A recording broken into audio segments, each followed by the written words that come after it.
নমস্কার। আজকে রান্না করছি কাঁচা সন্দেশ। এর জন্য ছানা জল ঝরিয়ে রেখেছিলাম পাটালি গুড় দিয়ে। সেই ছানা, জল ঝরানো ছানা আমি উনুনে জাল দিচ্ছি। অল্প আছে, ধিমে আছে, বারবার করে নেড়ে নেড়ে জাল দিয়ে নিতে হবে। এই শীতকালে খেজুরি গুড়ের এরকম কাঁচা সন্দেশ খেতে অসাধারণ লাগে। আপনারা এইভাবে রান্না করে দেখবেন। এইভাবে হাতা দিয়ে ক্রমাগত নাড়তে হবে।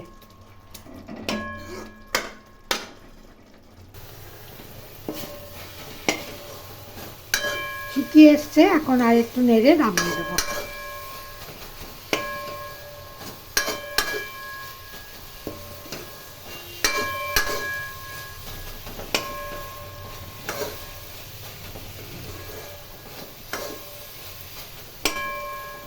এইভাবে শীতকালে ছানা ও পাটালি গুড় দিয়ে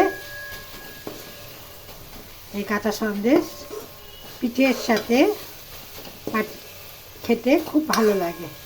আপনারা এইভাবে করে দেখবেন, আশা করি আপনাদেরও ভালো লাগবে। আজকে রেসিপি এই পর্যন্তই। ভালো লাগলে লাইক, শেয়ার ও কমেন্ট করবেন এবং চ্যানেলটি সাবস্ক্রাইব করার অনুরোধ রইল। সবাই খুব ভালো থাকবেন, সুস্থ থাকবেন। নমস্কার।